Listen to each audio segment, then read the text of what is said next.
학대 피해를 겪는 장애 아동이 늘고 있지만 지원에서는 소외되고 있다는 지적이 나오고 있습니다. 아동 보호와 장애인 보호 기관이 서로 책임을 떠넘기면서 제대로 된 보호를 못하고 있다는 건데요. 장애와 학대 피해자라는 이중고 속에서 방치되고 있는 아이들의 사정, 진태희 기자가 취재했습니다. 학대를 당하는 장애 아동은 해마다 늘고 있습니다. 2010년 133건에서 2022년 249건으로 불과 2년 사이 2배 가까이 증가했습니다. 하지만 장애를 발견한 뒤에도 등록을 미루는 사례가 많은 만큼 통계에 안 잡힌 장애 아동의 학대 피해는 훨씬 더 많을 것으로 추정됩니다. 이처럼 학대 피해 장애 아동은 늘고 있지만 정작 이들에 대한 지원은 좀처럼 나아지지 않고 있습니다.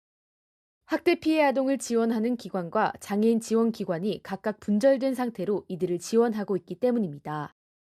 학대 피해 아동을 지원하는 곳은 장애 전문성이, 장애인 기관은 아동 전문성이 없다며 서로 떠넘기는 일이 수년째 반복되고 있는 겁니다. 때문에 학대 피해를 입은 장애 아동은 조사 과정은 물론 피해가 입증된 뒤에도 제대로 보호를 못 받는 사례가 많습니다.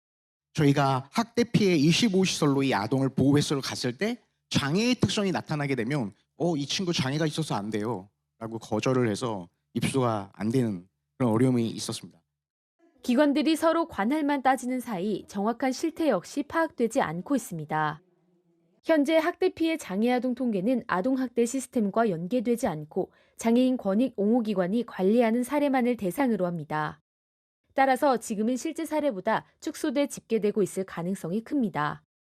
장애 아동은 시군구가 먼저 대응을 하고 이후에 필요한 경우 저희들이 협력하도록 하고 있어서 실제로 시군구에서 대응하고 있는 곳은 저희의 접수 통계에선 제외되어 있는 상황입니다.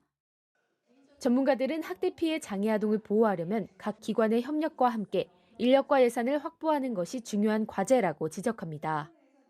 이 모든 게 결국은 이제 예산이 없으니까 결국 인력도 못 뽑는 것이고 여러 가지 시설도 못 만드는 거예요. 지금 시설이 없잖아요.